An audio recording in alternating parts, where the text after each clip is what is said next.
आज आपण तिखट मिठाच्या पुऱ्या कशा बनवायच्या ते पाहणार आहोत। या पुऱ्या तुम्ही मुलांना डब्यात देखील देऊ शकता।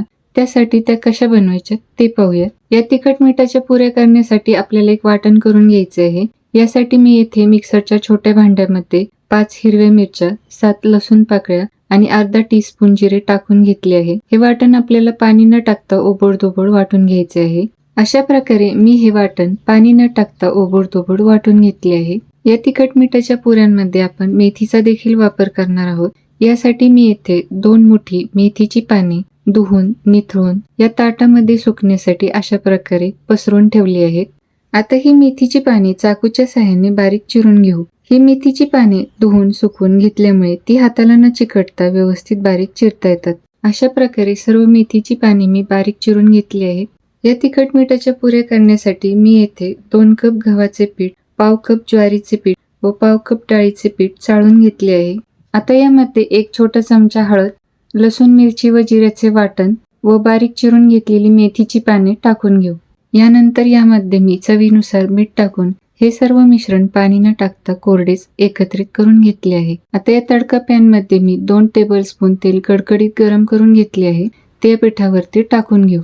यामध्ये टाकलेले तेल गरम असल्या कारणाने सुरुवातीला चमच्याने त्यानंतर हाताने अशा पद्धतीने हे सर्व मिश्रण मी एकत्रित करून घेतले आहे। यामध्ये टाकलेले तेलाचे मोहन या सर्व पिठाला अशा पद्धतीने चोळून घ्यायचे आहे। आता या पिठामध्ये थोडे थोडे करून पाणी टाकून हे पीठ मळून घेऊ।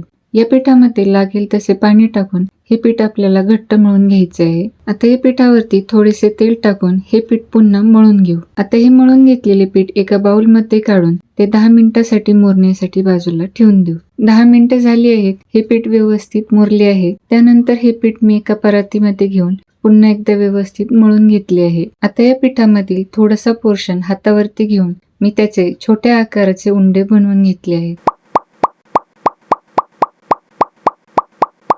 आता येथील एक उंडा पोळपाटावरती ठेवून तो गोलाकार लाटून घेऊ। ही पुरी लाटताना जर पोळपाटाला चिकटत असेल तर तेलाचे थोडेसे बोट लावून ही पुरी लाटून घ्यायची आहे। सर्व पुऱ्या एकसारख्या आकाराच्या दिसण्यासाठी मी येथे स्टीलच्या वाटीचा वापर केला आहे। अशा प्रकारे ही पुरी मी मध्यम थिकनेसची लाटून घेतली आहे। लाटून झालेल्या पुऱ्या मी एका प्लेटमध्ये काढून घेतल्या आहेत। आता एका कढईमध्ये मी तेल गरम करून घेतले आहे। यामध्ये या पुऱ्या सोडून त्या दोन्ही बाजूनी व्यवस्थित तळून घेऊ। या पुऱ्या दोन्ही बाजूनी व्यवस्थित तळून झाले आहेत। यातील तेल निथळून त्या एका प्लेटमध्ये काढून घेऊ।